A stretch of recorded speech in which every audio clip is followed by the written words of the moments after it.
Welcome to Wealth Hustle 247 podcast, your trusted guide to financial literacy, business innovation, and entrepreneurial success. Learn how to grow your wealth, make informed decisions, and turn your ideas into profitable ventures. Hey, welcome to 7 Money Mindset Shifts Every Nigerian Hustler Must Make. If you're tired of hustling hard but not seeing results, it's time to shift your mindset. We're breaking down the 7 key changes you need to make to grow your money and secure your future. Let's jump in. Are driven, if you are working relentlessly, I mean, that 7-day a week, early to late, absolutely nonstop kind of effort, you already know the sheer incredible power of the hustle, that energy is a force multiplier. But here's the massive paradox we see again and again in the research. Hard work, sheer effort, and consistent hustling. They often don't guarantee sustainable, lasting wealth. You can be the hardest working person in the room and still feel financially trapped. That feeling of being trapped, of running on a treadmill that never slows down, is exactly what our sources get into today. We're looking at material that really distills the wisdom from environments where the hustle is a necessity. And it specifically looks at what separates the person who's struggling endlessly, just trading time for money, from the person who actually translates that high effort into sustainable systems and, well, ultimately financial freedom. Okay, let's unpack this then. The core difference, according to all the deep dive material, it's not the effort level, it's mindset. The sources give 7 very specific shifts in thinking that prove money responds more to how you think, how you decide, and how you act consistently. Exactly. Than to just the sheer volume of sweat equity you're putting in. And our mission here isn't just to list these shifts, but to really dive into the actionable psychology behind them. We're moving past that simple mantra of just work harder, and we're isolating the true prerequisites for financial success. And to do that right, we have to build the foundation first. We're actually going to address these shifts a little out of numerical order because the philosophy has to come before the mechanics. So let's start with the most fundamental psychological requirement, which our sources call Shift 6, moving from money is evil to money is a tool. It sounds incredibly basic, doesn't it? But this is often the biggest psychological hurdle. A lot of people, maybe unconsciously, carry this negative baggage about wealth or money. They see it as a corrupting force or something dirty or, something that's just associated with stress and negativity. Right.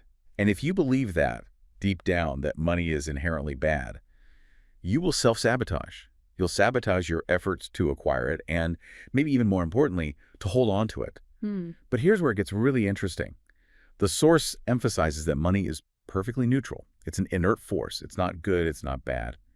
It's an amplifier. An amplifier. That's a perfect word for it. Yeah, if you're a generous person, money just amplifies your ability to give and have an impact. Yeah. If you're strategic, it amplifies your options, solves complicated problems.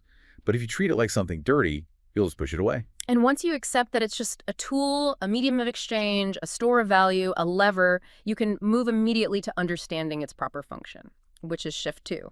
From money is to spend to money is to multiply. That is such a fundamental switch because modern consumer culture, it teaches us that money is for immediate consumption. Right. Immediate gratification. Exactly. The income hits your account and your brain immediately starts thinking, okay, what wants and needs can I spend this on? Precisely.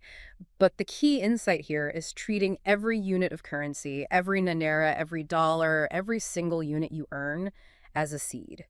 If you eat the seed, you satisfy your hunger for a moment, but you prevent every future harvest. If you spend everything you earn, you're consuming your seed capital. You're stopping future growth before it can even start. Okay, but let's introduce some friction there. In that high-effort hustle environment, there's tremendous pressure for immediate survival, for immediate spending. You might not feel like you have the luxury of planting every single seed. How do you reconcile that need to multiply with the very real, urgent need to, consume? Well, it requires discipline, yes, but multiplication is a mindset that you apply to the surplus. It means you budget your spending to maximize the surplus you can then allocate to growth.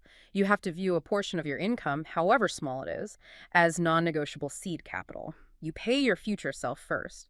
And that tiny shift in perspective transforms the whole multiplication principle from just an abstract idea to an immediate financial mandate. And embracing that multiplication inherently demands patience, which brings us right to shift 1, moving from quick money to long-term wealth thinking. This is where that initial high-octane hustle mentality can really trip people up because it's so focused on urgent income, on fast cash outs to meet immediate needs. The problem with that urgent focus is that it promotes these short-sighted, highly transactional decisions.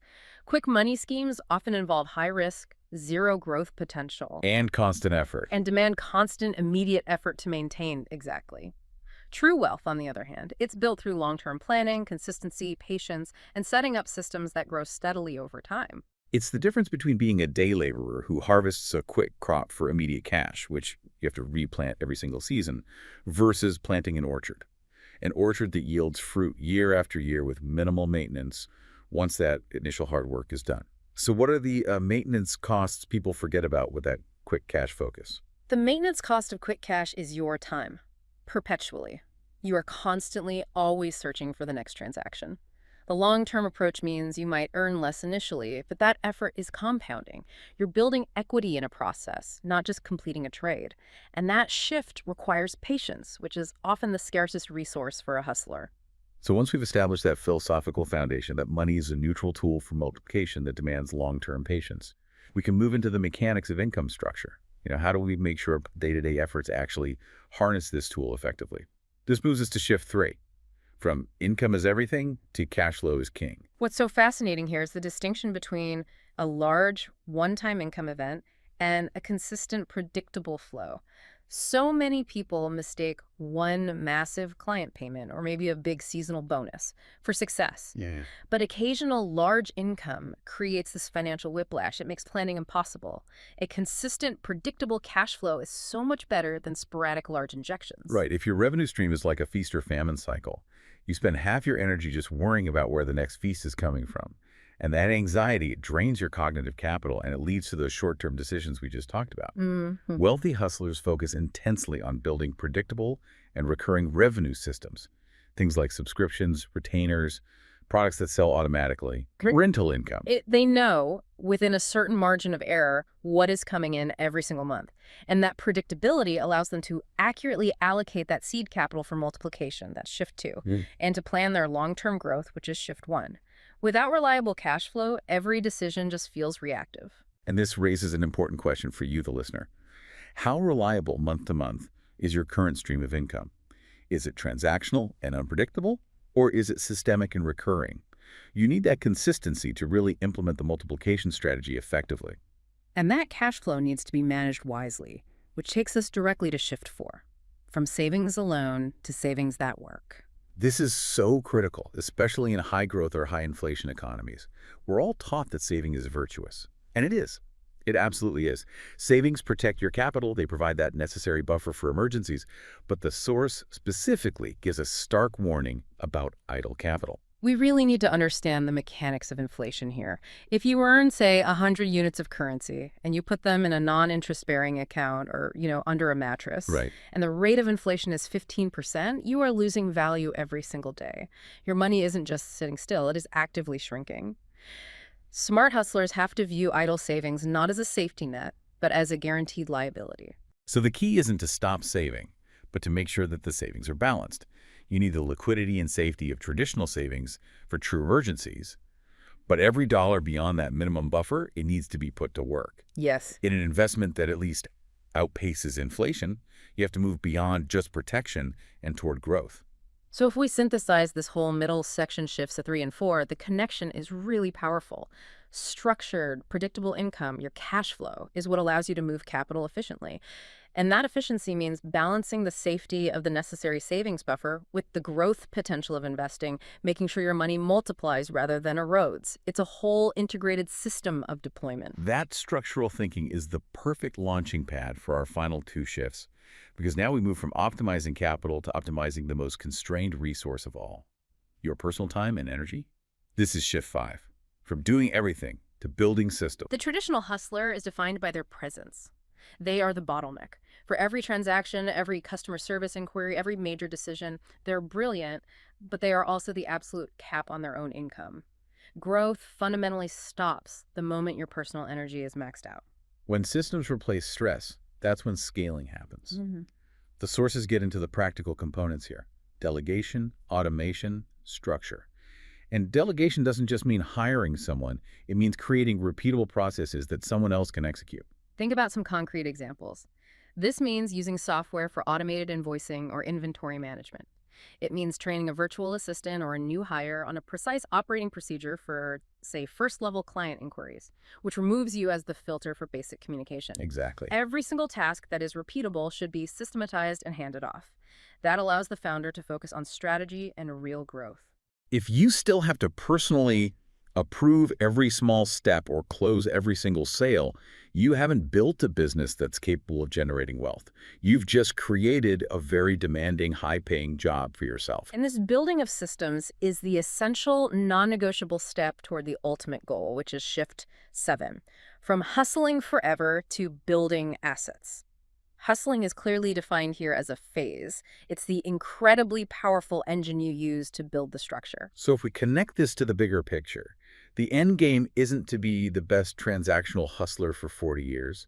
The goal is to build assets, whether that's intellectual property, businesses with delegated management, real estate, robust financial instruments, things that generate income independent of your daily moment-to-moment activity. This is the strategic exit. Consider two people who work incredibly hard. Hustler A is a freelance consultant who makes a massive income, but if they take a month off, their revenue just stops. Stops completely. Hustler B builds a software platform or maybe a systematized agency that continues billing and serving clients while they are traveling.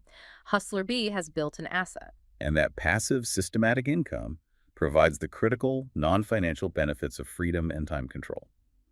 You've successfully exited the hustle phase when your assets are providing for you, allowing you to focus on multiplication or impact, or simply choosing how you spend your time. So, to review that entire trajectory quickly, we started by establishing the philosophical grounding that money is a neutral multiplying tool that was shifts 6 and 2, which requires us to embrace patience and long-term thinking, shift 1. We then built the necessary financial plumbing by ensuring we had predictable cash flow, shift 3, that wasn't sitting idle, shift 4. Finally, we built systems to scale that income beyond ourselves, shift 5, so we could transition into building freedom-generating assets. That's shift 7. So what does this all mean for you, the learner, taking this information into your own business? The comprehensive takeaway here is to always hustle with wisdom, not desperation. The sheer effort you're already putting in is phenomenal. It's unmatched. The next level requires directing that incredible energy with strategic clarity and systemic thinking.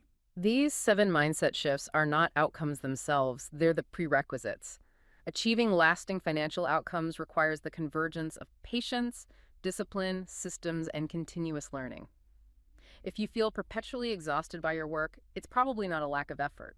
It's likely a missing systemic piece that's keeping you anchored to the transactional world. That's why we dove deep into these sources. They challenge the very assumption that hard work is enough. It's the direction of that work that determines the outcome. And that leads us to a final, provocative thought for you to consider. If your current financial activities are built entirely on your personal, non-delegatable effort, meaning the moment you step away, the income stops or the quality drastically drops, have you truly built a scalable, wealth-generating business, or have you simply created another job for yourself? That distinction dictates whether you are building long-term assets or just perpetually hustling for cash. That's it for today's episode of Wealth Hustle 247. Be sure to follow, like, comment, and share with others. Keep pushing toward your goals, and we'll see you in the next episode.